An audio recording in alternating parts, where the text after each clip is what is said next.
Thank you, and you're not alone. Roy, do you want to say something? Would you like to? You can get your spaghetti later. That sure looks good. Wow. I have quite a few fond memories of Uncle John.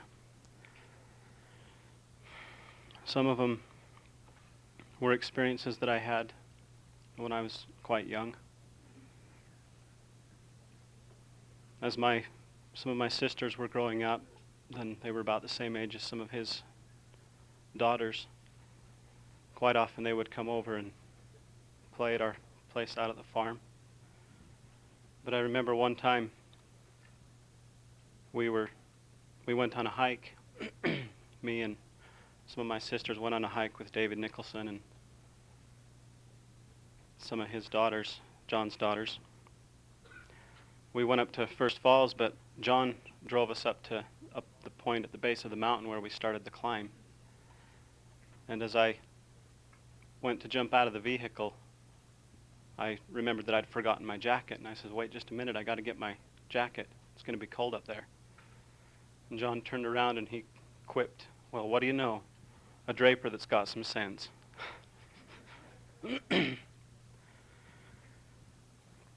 few years later, as I began teaching school, John would come to the parent-teacher conferences.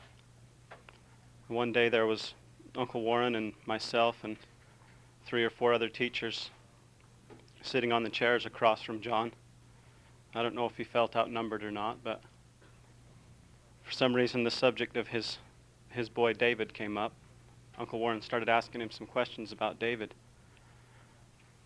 And John turned to Uncle Warren and he says, "Warren, he's a good boy. He's a good kid. I just can't stand kids."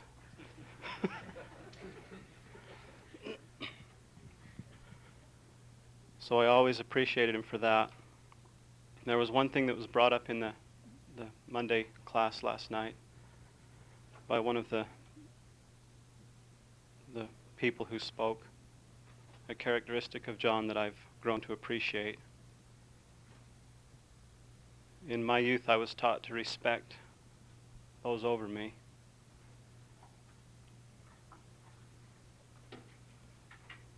One day, over at the old shop, I was working by the saw, and a couple of the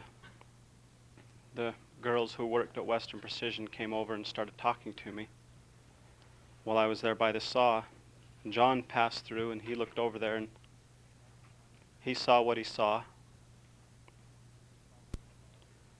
And as I walked away and went back to my machine, he came up to me and he said, "I don't think it's a good idea for you to be over there talking with those girls."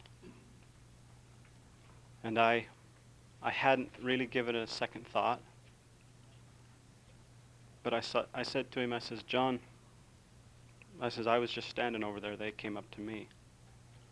And he said, "I don't care. I don't think it's a good idea."